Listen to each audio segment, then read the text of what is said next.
Welcome back to That Rugby podcast. It is Luke and Hughesy back again for another week and a week closer to semi-final, quarter-final football in Super Rugby. But a week closer to the Crusaders not being in the finals. And that's what we want to touch on straight away first, Yes. is that... Oh, well, I want to say it's a historic moment in this season at least, which was the Brumbies beating the Crusaders. Now, Brumbies obviously 15 years hadn't done it, so a big victory for them, much needed victory for them. Don't know what that's like. As you tick off We two in might a only row. have 2 wins this year, but at least it's against the fucking Crusaders.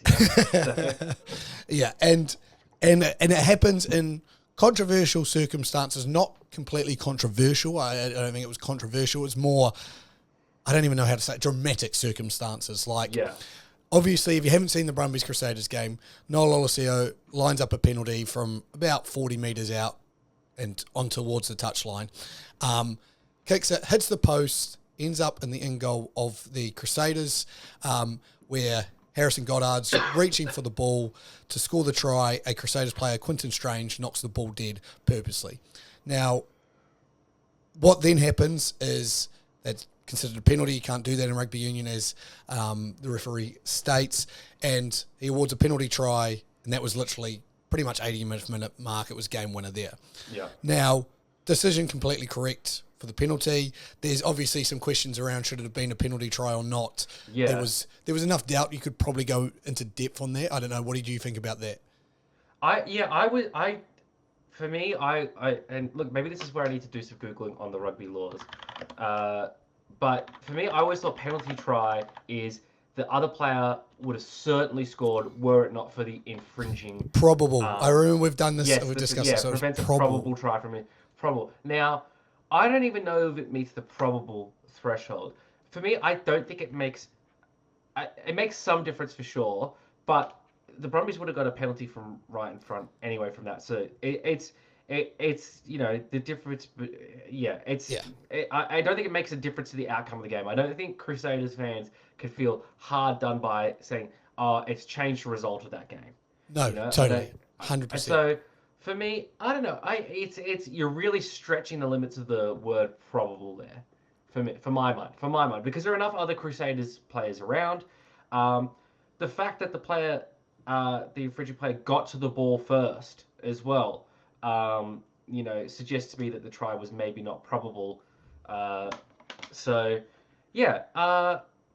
don't think it definitely, as we said, penalty was absolutely correct. I think penalty try. Look, it's borderline. It's borderline. Maybe because the shoe. I recognize that I'm probably biased, and we're probably biased that we want the Crusaders to lose, and I'm biased that I want the Australian team to win. So I'm more likely to be a bit less strict on the rule. But I don't think it's But it doesn't change the result.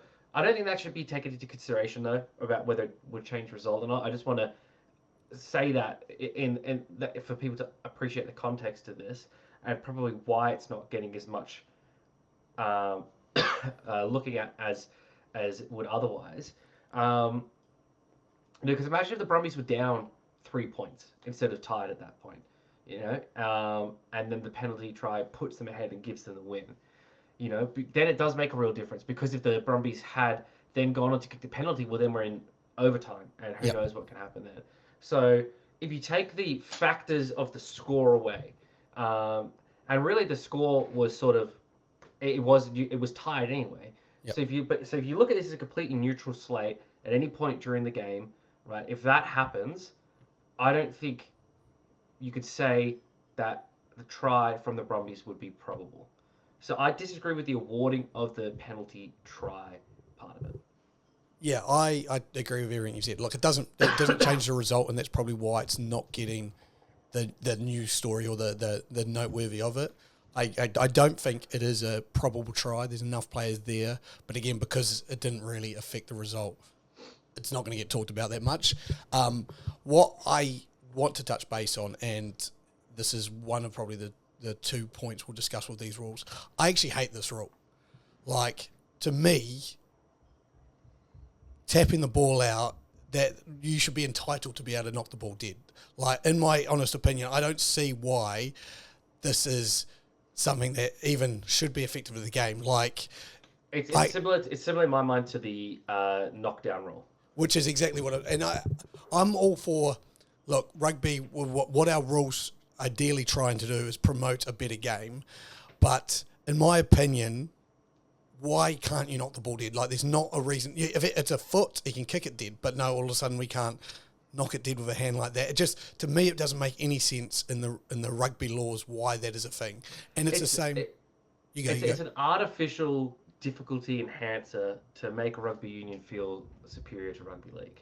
That's what that's really what it's a relic of a difference between another code where rugby league, if you knock a ball down, it's just a knock on, and if you tap a ball out, the ball's just out, it's dead, But laws like this are ways for rugby union to sort of hold that little bit of a snobbery over league and say, oh, well, you guys just, it's Wild West out there. You got 13 players on the field. Of course, you score more tries. You can knock the ball down.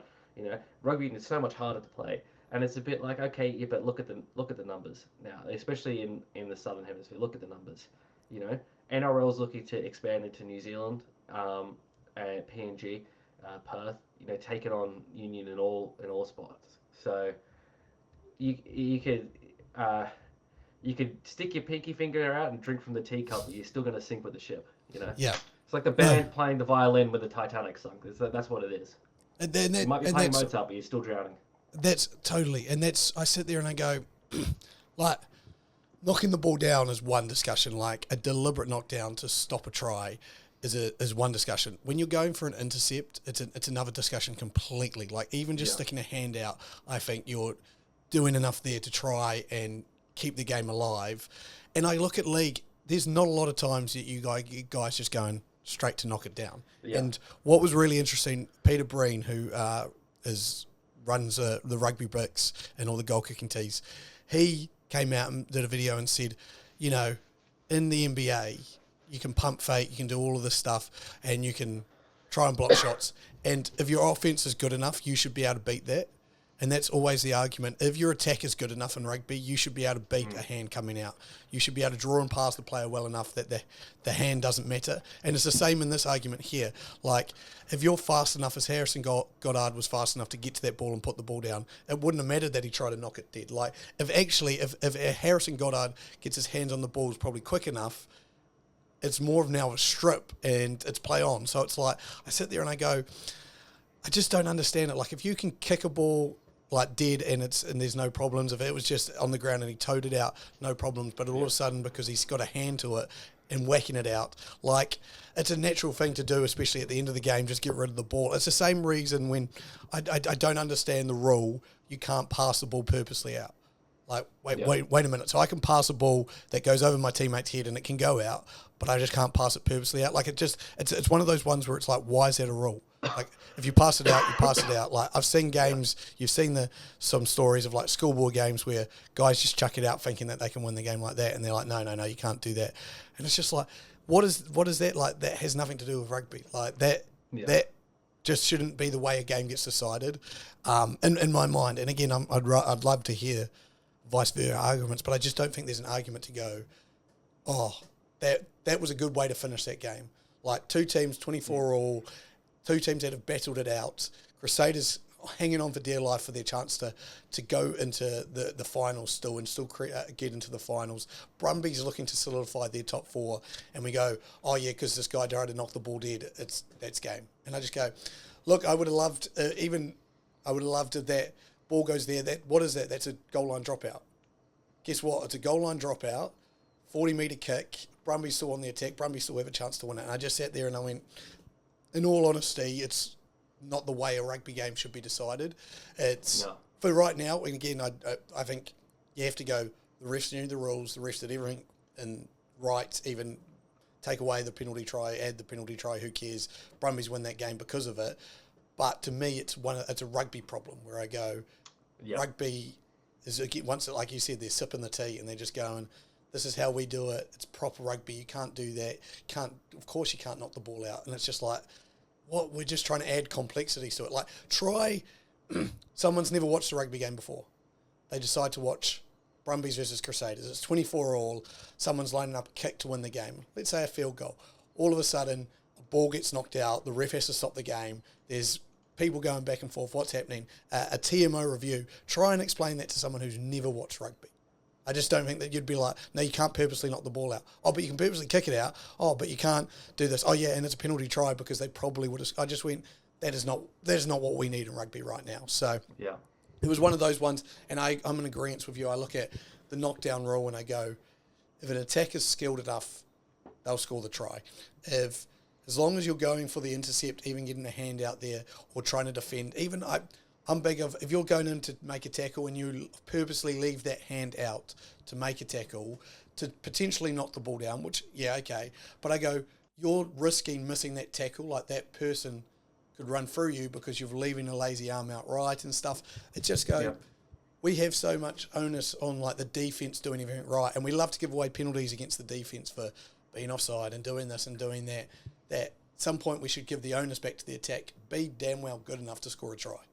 It feeds into South African style rugby. That's why South Africa is so successful. If you've got ball in hand, you're more likely to get a penalty than you are to get if you're defending. You know, it's simple mathematics. It's a mathematical formula for winning rugby games. Yeah, kick the ball to make sure you're in the right end, and when you're in the right end, hold on to that ball as long as possible, and you will score points. Yeah. And as we've said, South Africa have done it well. South African ball have perfected that, and you can see why other teams want to do it. It's like, as long as you can get into the right end with the ball in your hands, you will win penalties. And if you've got a good enough goal kicker like Andre Pollard, you're just going to sit there and you're going to go, points after points after points. Look, that was that game.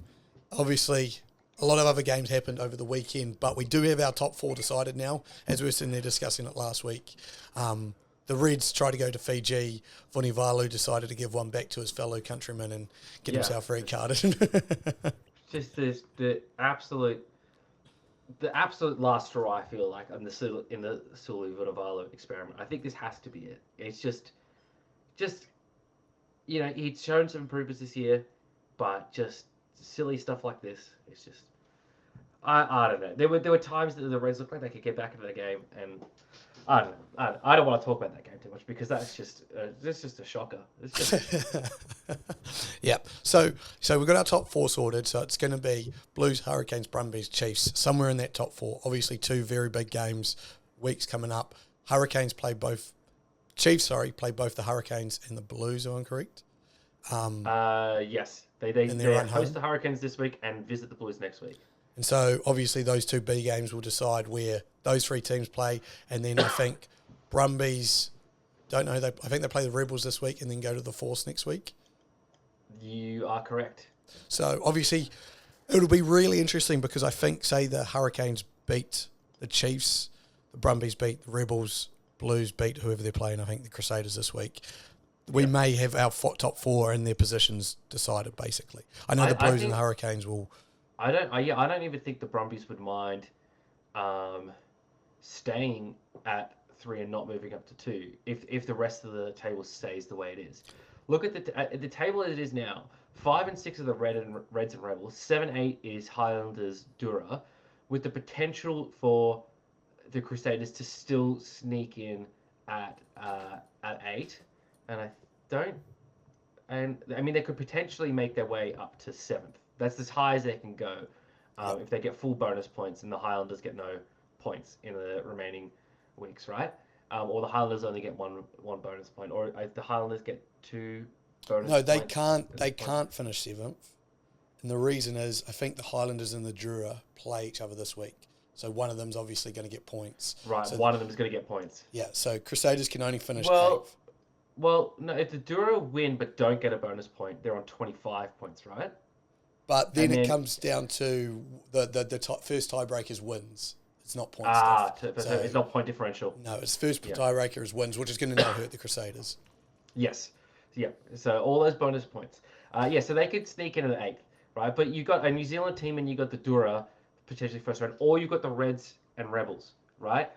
At the moment they're playing the Rebels. So I think third is an ideal spot that the Brumbies want to stick in for now. Maybe move up to two to guarantee themselves two games, but an easy round one finals victory is an attractive thing to have. Yeah, the Like if only you've got your choice argument. between the Rebels and the Dura, you'd pick at the Rebels. Yeah, the only argument I'd make is if they finish second, they'll host probably the Hurricanes, which Yeah, would which is suit big. them to a T, as they've knocked them out the Absolutely. past few times. Yeah, So, absolutely. look, yeah, Brumbies are in a fantastic spot because if you think if the Hurricanes lose to the Chiefs this week, it gives the Brumbies a really good chance to finish in that second spot. And the Brumbies play the Rebels. They host the Rebels. Now the Rebels have been good in Melbourne. They pushed the Chiefs this week. Like really did a nice job. 23-26 victory for the Chiefs there. That is a big result for the Rebels, who have definitely grown over this season. Um, I would like to note that at the start of the season, someone picked the Rebels to finish in the top 8 and was laughed at. But here they are, sitting at 6th, right? You know, and I stuck with it after and this was right when they were going into administration and stuff. And I said, no, it's going to give them something to rally around. So I put the that out there. Crusaders as low as 6 and people laughed at me, and now look at them. So, Yeah. Look, we're just too smart for regular folks. That's why we're on the podcast and that. But yeah, this is a super important round of Super Rugby. Even the matchup between 11 and 12, Moana Pacific is still technically alive with a chance to get into the top 8 spot. Waratahs simply playing for pride at this point. Darren Coleman will not be. He's not going to be the coach after the season. So the Waratahs will want to send him off on a high. can I just say Chiefs and of the mention Hurricanes a big one. Yeah. the Waratahs, the way they've done this coaching move on, I think is one of the most respectful ways a coach can be moved on. They've gone, look, we're not going to re-sign you. We're not going to extend your contract. You've turned this team around because let's be honest, they were in a terrible spot before he came in. Made 2 quarterfinals. Obviously went backwards this year, had all the injuries. But they've gone, we're not going to just take you out of your seat. You get these final 2 games with the lads who have all stood up like that. It's quite clear that he is a liked coach by the whole playing group. And I just think this is way more teams and more professional clubs should look at coaching. It's all been thank you, DC. It's all been thank you, Darren Coleman. It hasn't been like an NRL style sacking, which we saw one during this week and another one a few weeks ago, where it was just short media releases. This coach has been stood down effective immediately. No, it's thank you, celebrating what he's done.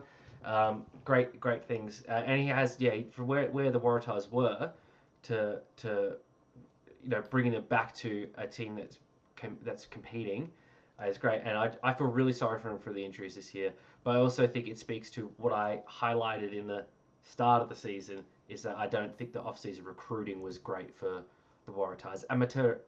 Miles Amatero has been good, but that's been just about the only decent forward acquisition of the off-season. I mean, the others have been injured a lot, so who could say too much about that? But it's just it's a unfortunate position the Waratahs find themselves in. I think as unfortunate as injuries are, you've got to look at things like your strength and conditioning team and why these injuries are cropping up so much.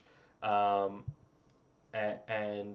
we had that a couple of years ago with the Wallabies, where the Wallabies kept getting injured. That infamous training in Argentina where Dave Parecki got knocked out, and things like that. So you've got to look at those things as well as the coach. So I'm hoping this is a wider organizational reload for the Waratahs. But they've got the game against Moana Pacifica, and then they finish off hosting the Reds. This week, the Reds host the Force. That's a real big one for both of those teams. The Reds to sort of keep their position on the ladder, and the Force to try and force their way into the finals. And it's away from Western Australia. So this is really... The Force have got to... If they want to be competitive, they've got to win a game away from Perth at some point. This is the chance to do it against the Reds team that just came off... it wasn't a huge loss, but it was embarrassing, I think, because of those cards. So the Reds probably feel a bit stupid from that. Plus, I think this is the last week of suspension for Tate McDermott and Fraser McWright. I think they come back next week, right in time for the Waratahs, of course. So I think this is their last week on suspension. So it's an ideal time for the Force to strike. Crusaders hosting the Blues. I mean, hopefully that's just the Blues march in there and just, put the mercy bolt through the Crusaders' head and solidify the Blues spot at the top of the table. I think just on that game, cheering for that. I honestly think I look at it and I go, if there was a game the Crusaders were going to win and just like really piss everyone off, the Crusaders Blues rivalry runs deep, and if there was an opportunity for the Crusaders to go, look, our season's been lost, and I think Sevu Reece said it, that loss to the Brumbies and the way it happened summed up their season. But if there was a statement to be made and just hey, just remember, that time, that grand final that you guys were meant to win in your home house, and we came in there and did it a couple of years ago. I think they rub it in here. I actually think the Crusaders are going to get one over and just surprise everyone and go, yeah, Blues, you know what? Yeah. We hate you. You know what? Still. It's funny you say be surprised, everyone. I don't think anyone would be surprised. Everyone would just be like, here we go. Because the other key matchup this weekend, we talked a little bit about Chiefs Hurricanes, but the other key one for top 8 positioning is the Highlanders versus the Dura. 7th versus 8th. Whoever wins is pretty much assured a place in the finals. 6 wins and either on 27-28 or 25-26 points. That's pretty much enough to lock you in. Hosted in Dunedin, so down in the cold. Yes, I know it's got a roof, but down in the Southern Island. Big game for both of those teams for their finals chances. Look, it's gonna be a brutal game. It's gonna be a brutal game. I like the Highlanders. I have to say I do like the Highlanders. I have a bit of a soft spot for the Highlanders just from heritage and stuff, and watching the movie Highlander growing up and Braveheart and all that. So I have got a little bit of a soft spot for them. So I would like to see them make it. I would like to see them in the finals. So I'll probably be rooting for them this game, and then for the Force to upset the Reds so that the Force get in. That's what I'd like. And I feel sorry for Fiji if they didn't make it, but I would like that. That'd be my ideal outcome. It's probably not going to happen, but that's what I'd like to happen. No, yeah, I think because Fiji then host the Rebels next week.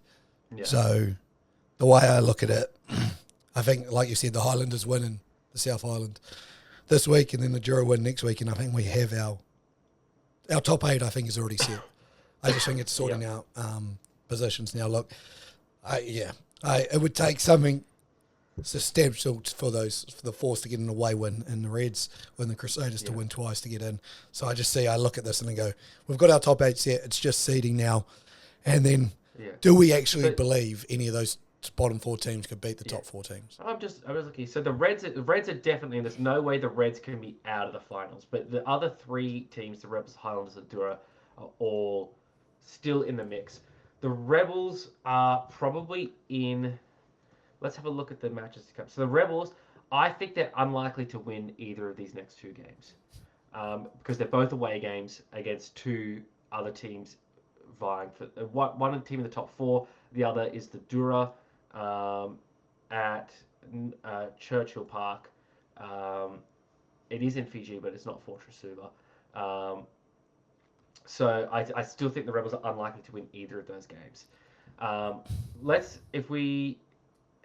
But they could. I think they're still all right because, I think they're still. They right, should be still good, as long as the Force don't win a game. Yeah, look. If we talk about let's just take it as the current 5, 6, 7, and 8 are the ones that get through. Can any of those teams win their respective matchups? Yes. And it's probably the easy answer, but the Reds could beat the Chiefs. I think the Reds can beat the Chiefs. Now, tell me if I'm incorrect, but I'm pretty sure I'm correct. They have beaten the Chiefs on the last 2 occasions. Is that correct? I believe. I don't know about last 2. They definitely beat them this season. They beat them this season. Did they beat them? They week 3. Oh, did they do it later in the season as well? Am I misremembering? So they did. They beat them twice. Well, once this season in Queensland, and then last season they went to the Chiefs, beat them, and then last season in the quarterfinal it was 29-20. So, although, as you said, it's an easy answer, it is the answer. If there's a team that probably the Chiefs, that's why I think if there's a team that's got the most to gain in these last 2 weeks, it's the Chiefs.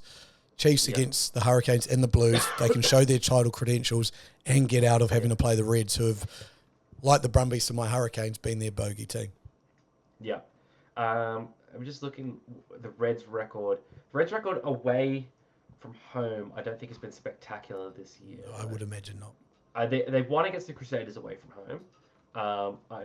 They lost to the Hurricanes. That was Super M, but that's technically away. They beat the Rebels away, but that's the Rebels. Lost to the Force away. Lost to Moana Pacifica away.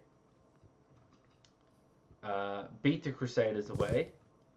And just lost to the Dura away. So that's what, two wins there, 2 away wins. So that's probably the big concern for the Reds. Looking at the other matchups, if we're assuming they are the way that they are, Rebels versus Brumbies, that's probably, I would say, the next. Well, I mean, this just shows that the seeding really works, doesn't it? Because my order of likelihood of how these games could go out. Actually, no, I think the Highlanders have a better chance to beat the Hurricanes than the Rebels do to beat the Brumbies. Because I would agree remember that. the game. I remember the Brumbies absolutely thrashed the Rebels earlier this season in Canberra. Yeah. Whereas 2 New Zealand teams, and the Highlanders have shown a lot of spirit of late, and I think they just broke their dry streak against New Zealand teams. They beat the Crusaders. The Crusaders last week. Then, anything could happen, I guess. So, I'm going to rank it as Reds, most likely, Highlanders, second most likely, then the Rebels, then the Dura. I agree. Yeah, I agree. Well, we will find out pretty much this week. I think after that Highlanders Dura game, we'll really know. Yeah. It may just be the Force and Dura playing for the 8th spot, is what I'm going to assume is going to happen. What's crazy is the Waratahs are still technically in with a shot here. They need to win both their games and get a bonus point. Fiji need to lose and not get a bonus point. Force need to not. Yeah, there's a whole range of things that can happen. Every team still can make it. Yeah, with 2 weeks left of the competition, that's pretty crazy. That is. It's very crazy. Moving on to the last point today, we're going to play a little game called Who He Play For. And if you've ever seen NBA on TNT with the crew, Shaquille O'Neal, Charles Barkley, they do this little game in the NBA with some role players. Now, I've made it a bit easier for Husey, just because I don't want to see him embarrass himself too much. So first 2 should be easy, but I'm trying to do transfers throughout this season / last season, so you should know, but there are a couple I've chucked in there that are a bit rogue that you should be able to piece together. So the first one on Who He Play For, Kurtley Beale. The Western Force. There we go. Nice and easy one to start off. And that has actually been a key signing for the Western Force. How old is Kurtley now? He's like 35 or something? 35? He's 35, yeah. Key as old as elderly statesman as he is, has been a key signing for the Force to really switch it on. And I think it's unlocked Ben Donaldson. Like, he was already playing well, but it took a lot of pressure off Ben Donaldson. A huge benefit to him, Which begs a question. Kurtley Beale, Wallaby set up? Question mark? No, I don't think so. No, I'm just chucking it out there. He's playing some good footy. I think Callaway has got that 15 jersey. I'm not saying, but just Callaway or Tom Wright have that 15 jersey between them. What about in the squad? An older kid? No, I wouldn't I wouldn't use this roster spot on him. I wouldn't mind having him there as an advisor, but I wouldn't use a roster spot on him. Oh yeah, so you just say, hey, look, Kurtley, you're not in the squad, but we'd love to have you in the camp, hanging out with the boys, teaching them a lesson. Maybe not a great lesson to teach sometimes, but yeah. Okay, cool. That was the first one. Second one, another easy one. Roger Tuivasa-Sheck. He does not play in Super Rugby. He plays for the Wars. He does play for the Wars, yes. Up the Wars, beating the Penny Panthers this last week. Love to see it. I don't know if you saw, but NRL Roast, who is also a St. George Illawarra fan like me, St. George didn't play in Magic Round, so he had to find a new team to root for, so he went for the Warriors, informally assigning all St. George fans to support the Warriors. So it was a win for all St. George fans this week. It was, a good round, actually. Okay, next one. This one, we're getting a bit harder now. Now, this one, not a mover from this year, I'm going to mention. He's moved previously. Former Wallaby, now a current international for another team, Jack Dempsey. Jack Dempsey. Oh, he plays for Scotland, doesn't he? So he plays for Scotland. Do you know what club team he plays for? Obviously, only two big ones in Scotland. So you've kind of got a 50-50 chance. Is it Glasgow? Oh, there he is. Glasgow Warriors. Up the Warriors, apparently. Yeah. Look at that. 3 from 3. Picking them up. That's, to be honest, I don't know the other big Scottish club. I only know Glasgow. Glasgow and Edinburgh. There's, just the two main cities. I don't. Okay. Yep, I would have guessed Edinburgh is the other one, but Yeah. Shows how much attention I pay to Europe. I don't pay attention to European rugby. I pay attention to real rugby, Well, now I'm about to test you even more here. So, Jesus. Another Wallaby who left last year was playing for the Brumbies, Scott Seo. Do you remember where he signed?